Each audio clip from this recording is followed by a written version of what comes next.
All right? So level 2, permission. Moving from that to level 3, production. Results-based. People follow because of what you have done for the organization. One of the dangers of getting to the permission level is that a leader may be tempted to stop there. But good leaders don't just create a pleasant working environment, they get things done. I really loved working there. Why did the company fail? Oh, we didn't get anything done. It was a fun place to work. We didn't get anything done. That's a problem. On the production level, leaders gain influence and credibility. People begin to follow them because of what they have done for the organization. Many positive things begin to happen when leaders get to level 3. Work gets done, morale improves, profits go up, staff turnover goes down, and goals are achieved. It's also in level 3 that momentum kicks in.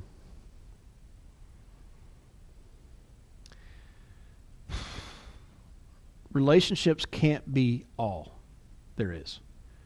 I remember a mentor telling me 20 plus years ago, Fitz, if you want to build a team in this industry, you've got to build relationship with them and they have to make money or they won't stay around for long term.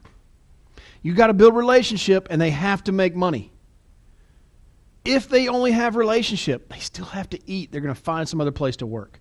And if all they're doing is making money, they're going to find some other place that's going to value them more. At least they think so.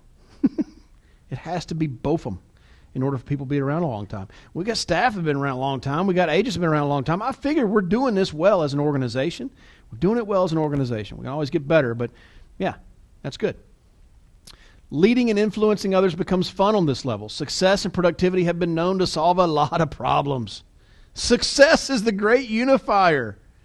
I remember years ago watching this guy named Ezekiel Elliott playing for Ohio State. Now he plays for the Cowboys, and I love him. But back then, he was playing for Ohio State. And I remember Ohio State was winning, and then they lost. And it was like the first loss they had in like 35 games, something crazy like that. And I remember ESPN was interviewing Ezekiel Elliott in the locker room. He's like, I don't know why these coaches don't listen to me. If they just listen to me and give me the ball more, we'd have scored more points, and we'd have won this game. I don't know why they don't listen to me. And I'm watching this going, it's because you're a 20-something-year-old punk. And they've been in the business longer than you've been alive. They've won more national championships than you could ever hope to win. That's why they don't listen to you. They're the coach. You're the player. But what dawned on me in reading the 5 levels of leadership, I was like, oh, he lost. And so all of a sudden, all that unity was not there because he lost. How many times have we seen that happen? Losing happens and disunity follows soon after. But success happens, oh man, everybody's best friend when we're winning. On level 3, leaders can become change agents. They can tackle tough problems and face thorny issues.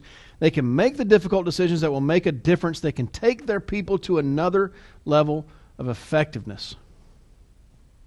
Beyond singing Kumbaya, now we got people making millions.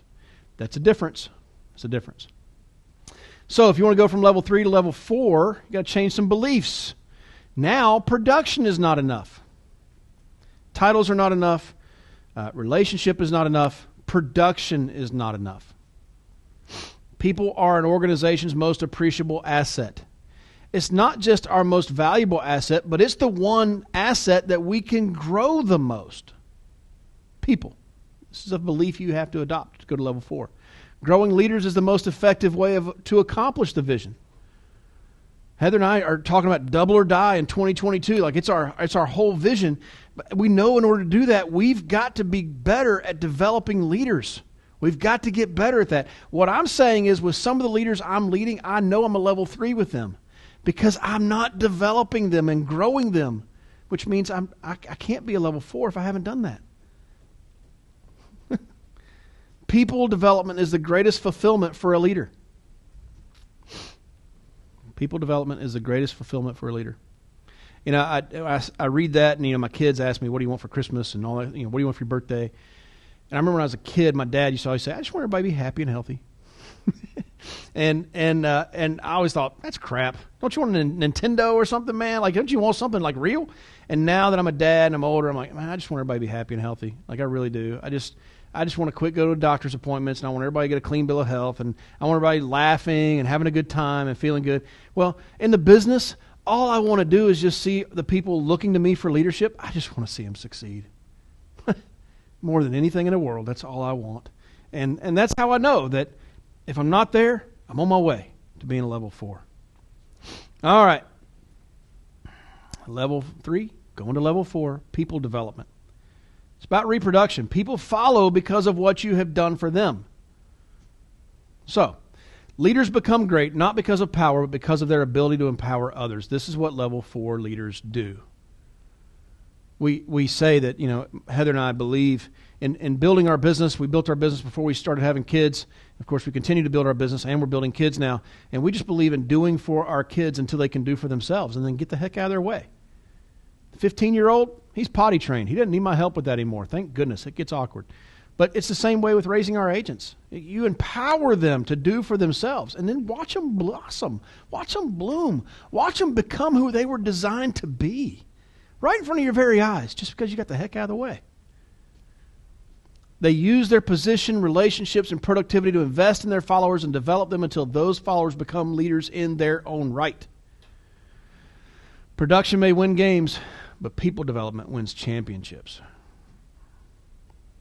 I watch the best college football teams, the best college basketball teams. I was sitting the other day with some friends who went to Purdue, and at that time, Purdue was number 1 in college basketball for like 3 days, and then they lost. And I was like, it's okay, it's a long season. They're like, you went to Carolina, right? I said, yeah. They're like, well, that's why you think that. We've never been number 1 at Purdue in basketball. You went to Carolina. Of course you think it's a long season. Of course there's a chance for you to get back up there. For us, it may take 50 more years. Well, people development wins championships. I mean, the culture at some of these schools for their teams is just insane, and it's generational now. It's because of people development, not because they won some games. Level 4 leaders change the lives of the people they lead. Accordingly, their people follow them because of what their leaders have done for them personally. Beyond helping them make money, beyond being their friend, helping them have a better marriage, helping them raise better kids, helping them just be better humans all the way around. That's a level 4 kind of thing. Their relationships are lifelong.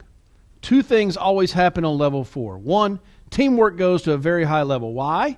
Because a high investment in people deepens relationships, helps people to know one another better, and strengthens loyalty.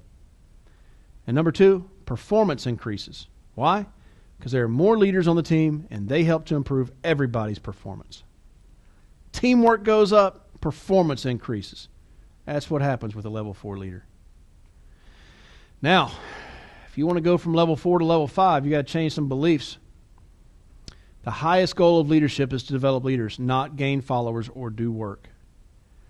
So it's not just a title. It's not just being their friend. It's not just helping them make money. It's not just helping individuals change their life, but becoming a leader of leaders is level 5 leadership. Becoming a leader of leaders. To develop leaders, you must create a leadership culture. John Maxwell says you need to define and model good leadership. Define and model. And model. And model. I've seen so many so-called leaders who like to stand on their soapbox and dictate how the world around them should operate, but they don't model it.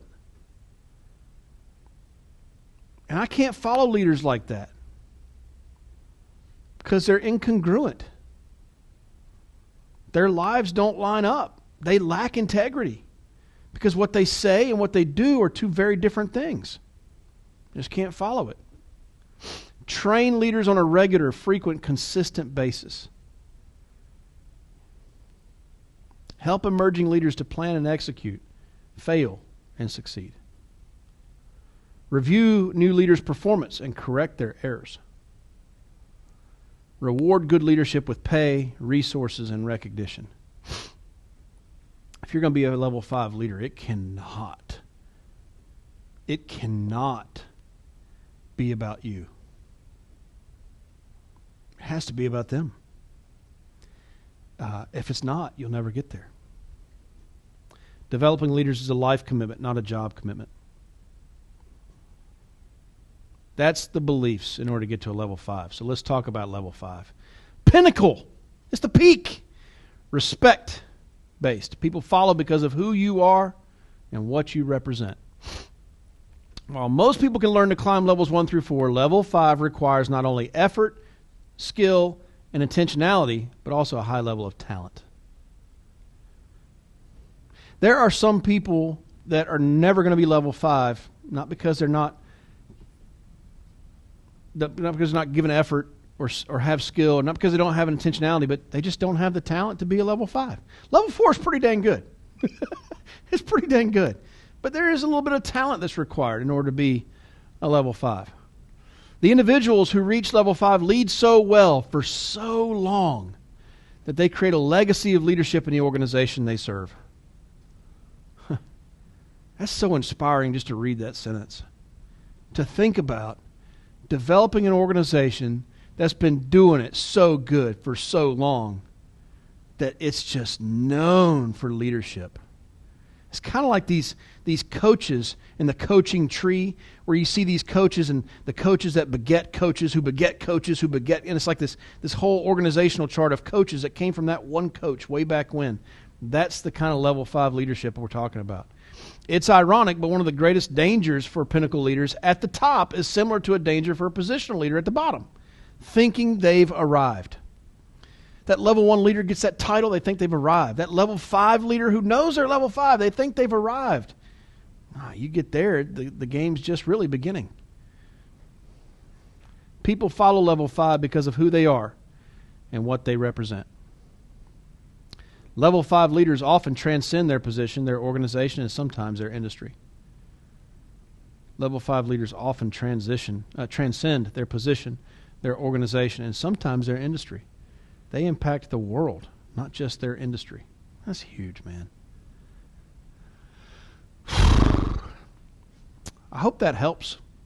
I know it helps me. I really believe that training like this, education like this, is really getting into your very soul when you start seeing more and more application outside of just your immediate business, your immediate concern.